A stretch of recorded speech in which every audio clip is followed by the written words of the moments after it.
Jangan lupa subscribe, like, and share. Kenapa Ustadz jualan? Kenapa Ustadz tidak pengajian di masjid aja? Ustadz ceramah, masalah dagangan biarlah kami urus. Sebenarnya Ustadz Mas Puro sedang menjelaskan salah satu fikih. Karena fikih ini tidak hanya fikih ibadah, ada namanya fikih muamalah.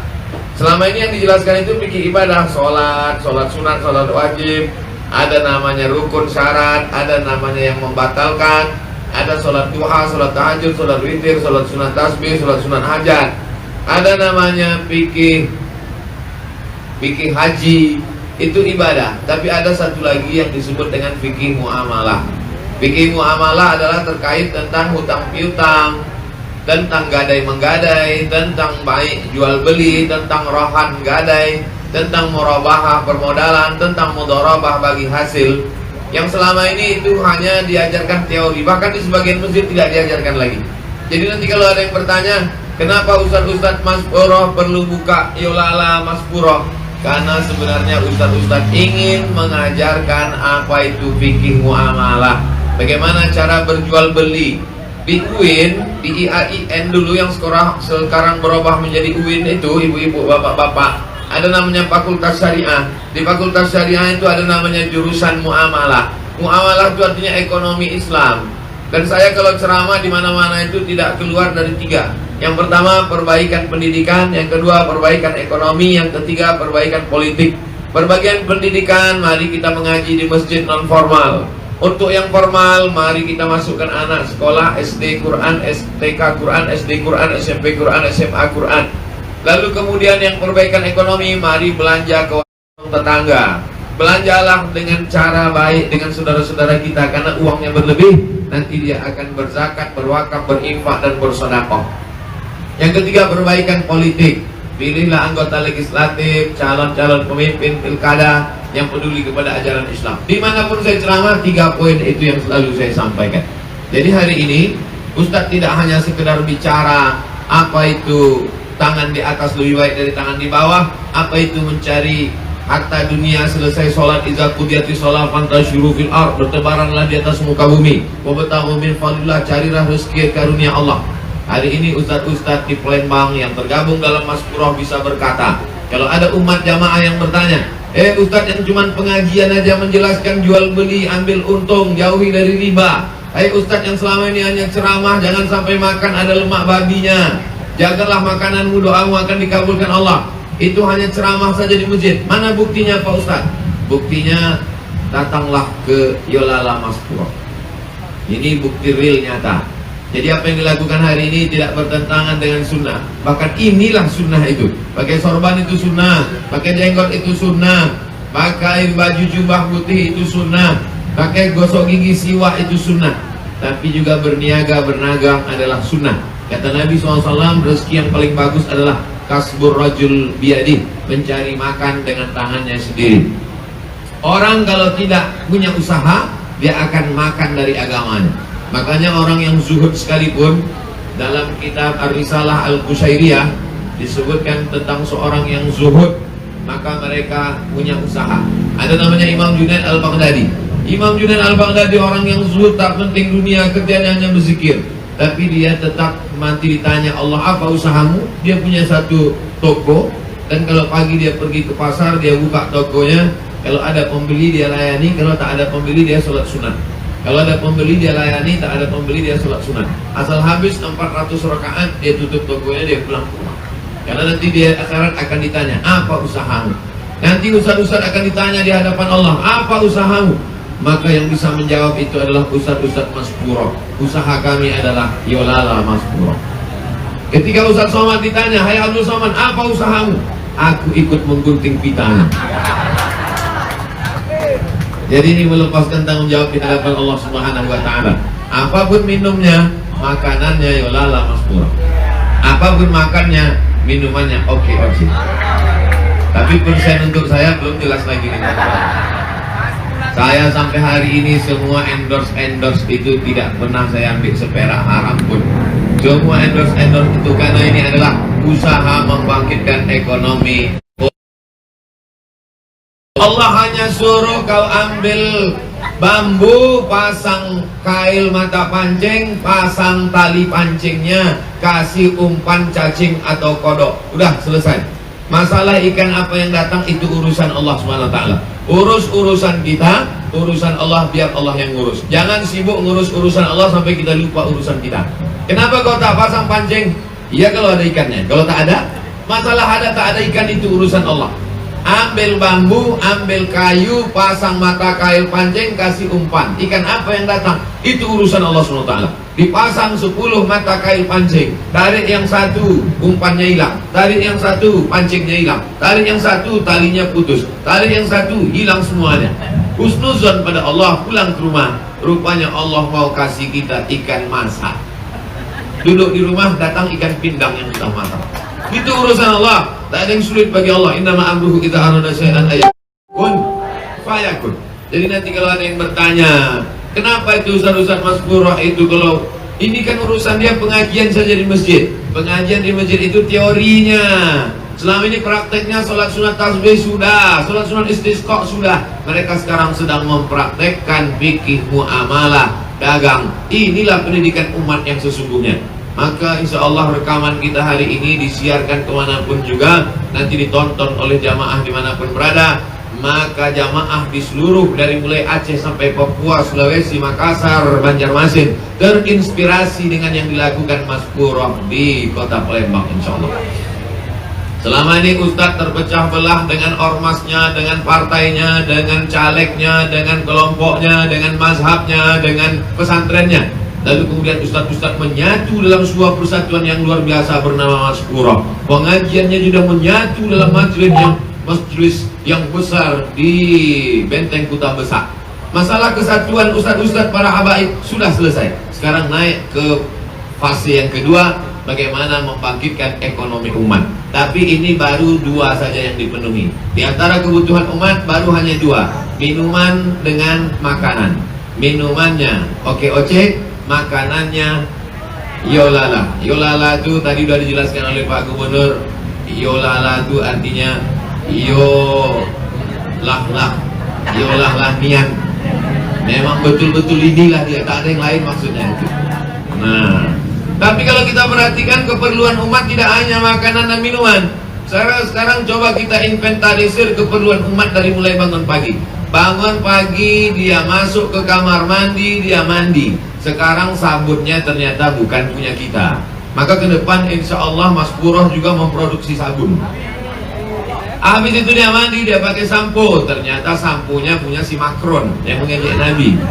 Maka sekarang kalau kata Ustaz, itu jangan pakai lagi sampo Macron dari Prancis. Umat akan bertanya, lalu kami mau pakai batu lagi? Mana sabun? Jadi ketika Allah mengatakan la taqulu ra'ina, jangan kau katakan ra'ina, tapi kemudian Allah kasih alternatif wa qulun zurna. Kalau tidak mau pakai ra'ina, pakai unzurna. Nah, sekarang kalau kita melarang orang, jangan makan ini pakai lemak babi, jangan makan ini campurnya tak jelas, jangan makan ini entah halal entah tidak. Orang bertanya, yang betul-betul halal itu mana? Yang telur ayamnya dicuci dibasuh dulu mana? Yang mencuci yang masaknya pakai selawat itu mana? Yolala. Nah sekarang kalau cerita masalah sampo, habis itu orang dia ambil odol gigi, lalu kemudian jangan pakai ini, odol gigi ini pakai alat pemutih, odol gigi ini pakai sesuatu alat kalau dipakai orang bisa pikun. Lalu kemudian yang halal itu mana? Dari mulai sampo, sabun, odol gigi, sabun cuci piring, sampai kemudian berasnya, sampai kemudian semua keperluan. Jadi sebetulnya ini jangan berpuas hati dulu, walaupun bunga ucapannya sejauh mata memandang. Maka ke depan kita mengharapkan ada produk-produk yang terbaru lagi dari Mas Purah insya Allah 2021, 2022, sehingga seluruh kebutuhan umat dari mulai tadi sepatunya, jangan semua kita pakai produk orang. Sekarang semuanya, sendalnya sendal Jepang, pisaunya pisau Inggris. Oleh itu sebab ini semua yang saya sampaikan ini adalah, ini tidak lain tidak bukan adalah sunnah Rasulullah SAW. Dalam kita baca sejarah umat ini, Islam sampai ke Nusantara. Dulu waktu kita belajar sejarah Islam, Islam sampai ke Nusantara dibawa oleh pedagang. Maka dikritik, mana ada pedagang yang membawa Islam ke Nusantara? Islam dibawa oleh para ulama. Dikritik orang yang datang kemari adalah para pedagang. Sebetulnya dua-duanya benar. Yang mengatakan Islam membawa Islam ke Nusantara adalah ulama, betul. Yang mengatakan bahwa yang membawa Islam ke Nusantara pedagang adalah betul. Bagaimana cara betulnya? Yang membawa Islam ke Nusantara adalah para ulama yang berdagang. Mereka adalah para ulama yang ahli fikih, ahli tafsir, ahli hadis. Tapi juga mereka berdagang, membawa barang-barang dagangan dari Jazirah Arab, dari Tarim Hadramaut, dari Makkah, dari Taif, dari Madinah. Sampailah mereka bergurilya ke Gujarat, India. Dan sebagiannya langsung dari Yaman, sebagiannya dari India. Datang mereka mengislamkan nenek moyang kita.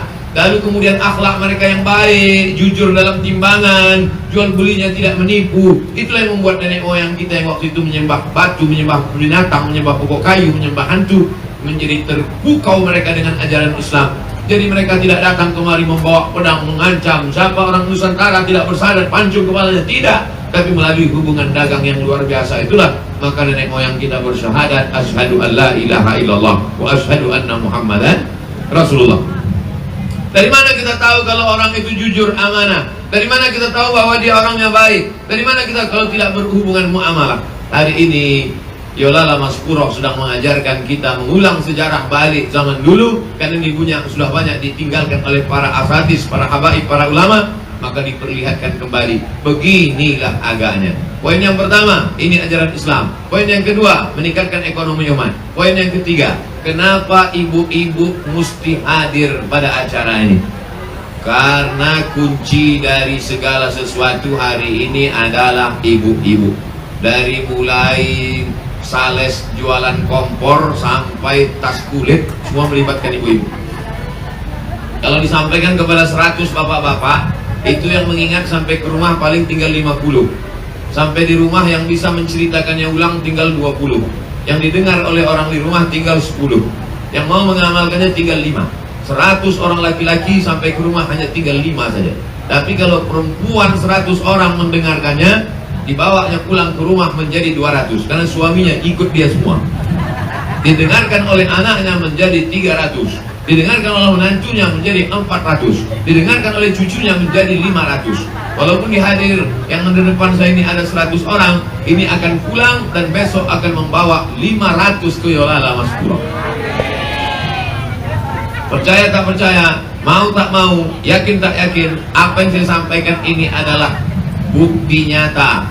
Orang politik mencari ibu-ibu, orang sales dagang, asuransi mencari ibu-ibu, pegawai-pegawai bank mencari ibu-ibu, aliran-aliran sesat pun mencari ibu-ibu. Memasarkan gigi palsu, ibu-ibu juga cari. Memasangkan hidung mancung, pipi naik, dagu naik, ibu-ibu juga cari. Memasangkan sulam bulu mata, ibu-ibu juga. Iklan yang paling banyak di televisi dari pagi sampai petang, dari malam sampai sore, dari mulai tumit retak-retak sampai ketiak hitam, ibu-ibu juga dicari. Oleh sebab itu hari ini, petang ini, ibu-ibu ini bukan sekedar pendengar. Ibu-ibu adalah menjadi agen-agen dari Yolala Maskuro. Takbir. Saya yakin dan percaya bahwa ibu-ibu akan membawa pesan-pesan ini menjadi pemasar, menjadi manajer, menjadi sales, menjadi apapun namanya. Dan ini adalah dalam rangka membangkitkan ekonomi umat, insya Allah. Amin. Ya Rabbal Amin. Pak Polisi pun datang. Pak Polisi akan datang balik ke Kapolres, datang balik ke Polres, ke Polda, dan akan menyampaikan cerita Yolalanya. Maka semua polisi besok semuanya makan Yolala Maskuro. Udah, sampai pesannya semua. Bapak-bapak udah, ibu-ibu udah, polisi-polisi udah. Tentara kenapa tak diundang? Penting ini semua. Penting apa tak penting? Penting. Bapak Ibu yang dimuliakan Allah Subhanahu wa taala, selama ini kita diajarkan di masjid-masjid, man bana masjidan, siapa yang bangun masjid, banallahu mislahu baitan fil jannah. Siapa yang bangun masjid maka dibangunkan Allah tempat di surga. Bagaimana mau bangun masjid kalau duit tak ada? Selama ini diajarkan al-yadul ulya khairum min al-yadi sufla. Tangan di atas lebih baik daripada tangan di bawah. Bagaimana tangan di atas memberi kalau kita meminta-minta tak ada usaha? Selama ini diajarkan idza qudiyatis shalah, kalau kamu sudah selesai melaksanakan sholat, fantashiru fil ard, bertebaranlah di atas muka bumi, wabtaghu min fadillah, carilah karunia Allah. Habis selesai sholat, karunia yang mana mau dicari? Orang PHK, pensiun, dirumahkan, tak ada usaha. Tapi sekarang jangan heran nanti kalau Ustaz Mas Puro begitu selesai sholat langsung hilang, berarti dia sudah kembali ke Yolala Mas Puro. Nah ini usaha-usaha ini semuanya terkait dengan masalah harta. Ayat yang paling panjang dalam Quran bukan ayat sholat.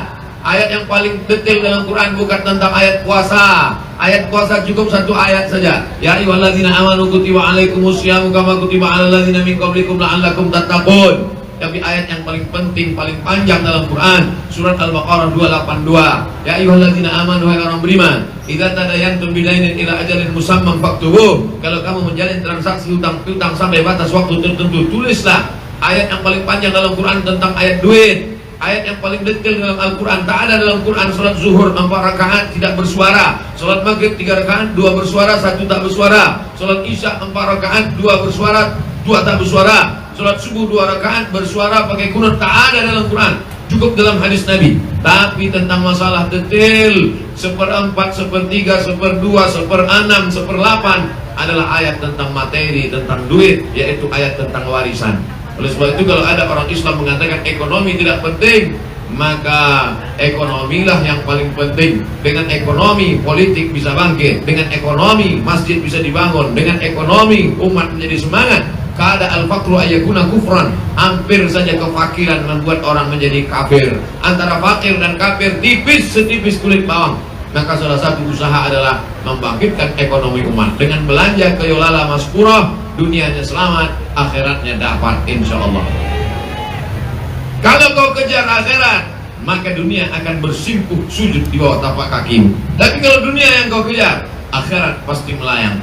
Jadi nanti kalau melihat Yolala Mas Puro, apa sebenarnya yang target dicapai oleh Yolala Mas Puro? Rezeki itu sudah dijamin Allah Subhanahu wa taala.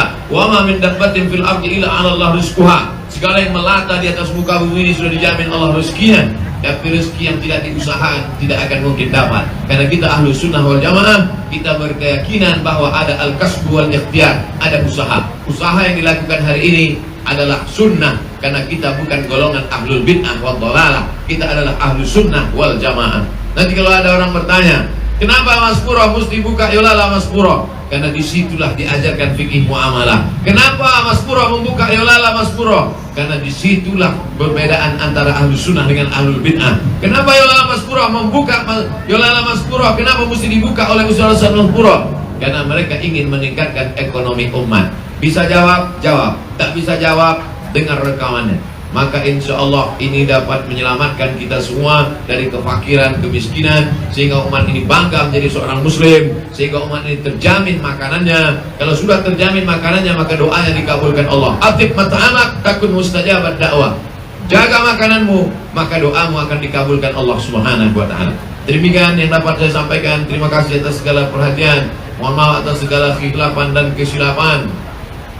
Menangkap ikan di Bukit Selasih. Sekian dan terima kasih. Assalamualaikum warahmatullahi wabarakatuh.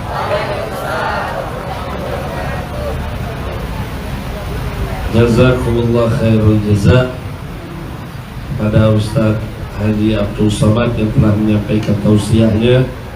Mudah-mudahan bisa memberikan pencerahan dan motivasi bagi kita semua. Selamat